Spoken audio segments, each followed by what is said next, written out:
cas comme celui-ci qui sont extrêmement choquants, qui se multiplient aujourd'hui. Et l'État, pour l'instant, n'envisage pas de nouvelles aides. Il n'y a pas de nouvelles rencontres officielles symboliques prévues avec les boulangers. Pour autant, on se dit qu'il va bien falloir que ça bouge. Thierry Brault, vous qui êtes le spécialiste des questions énergétiques, je reprends les propos de notre boulanger. Il payait avant la crise 1800 € de facture. Là, en décembre, c'est plus de 12 000 €. Comment est-ce possible de passer de 1800 à 12 000 €? Écoutez, s'il a une facture avec des prix qui sont indexés sur les prix gros, oui, les prix gros ont fortement augmenté. Et donc, c'est ça la question. En fait, je crois que ce qu'il faut réfléchir, c'est dans le monde de demain, est-ce qu'on veut un monde où l'énergie est peu chère, ce qu'on avait avant, ou un monde où l'énergie sera chère? Et encore une fois, si l'énergie est chère, est-ce qu'ensuite on met une usine à gaz pour essayer d'aider les uns et les autres? Parce que nous avons le bouclier tarifaire entre nous résidentiels, eux ont d'autres aides qui sont compliquées à mettre en place. Ça, c'est des milliards d'euros. C'est des milliards d'euros, c'est 50.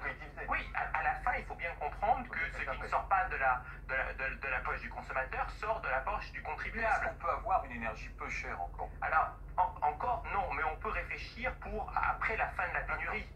Puisqu'on nous a expliqué qu'on rentrait dans la fin de l'abondance, on est dans la pénurie, on peut imaginer qu'est-ce qu'on peut faire après. Si on veut avoir de l'énergie moins chère, il faut surinvestir dans l'énergie. Pas faire ce qu'on a fait dans les 10 dernières années, limiter les investissements. Il faut investir à peu près partout et ensuite, effectivement, payer cette énergie moins chère et intégrer le prix du CO2 dans l'énergie. Ce qui est intéressant quand même à noter, Franck Boisy, c'est que les boulangers, j'ai envie de dire, c'est la triple peine, parce qu'il y a effectivement le gaz, l'électricité, mais il y a aussi la levure, plus 70%, la farine, plus 30 à 40%, le beurre a augmenté 70%, enfin, tout a augmenté pour le boulanger.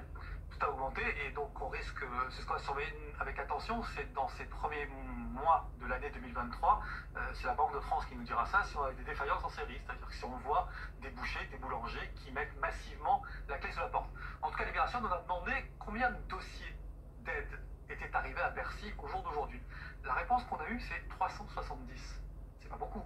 Au regard du nombre d'artisans, bouchers, boulangers ou autres magasins, on n'est pas loin de 200 000. Ouais. Donc, il y a un problème d'accès à ces aides. Il faut aller soit sur le site impôts.gouv.fr, soit c'est le fournisseur d'énergie qui fait la démarche directement pour en partie. Et le calcul qu'on a fait, c'est que de toute manière, si on cumule les aides existantes, les fameux amortisseurs ou le guichet, on arrive à 40% de la prise en charge de l'augmentation de l'énergie. Le boulanger qu'on voit là, même si on lui prend en charge 40% de son augmentation, il va avoir du mal à passer, comme on dit vulgairement, c'est-à-dire à équilibrer entre ses charges et ses recettes.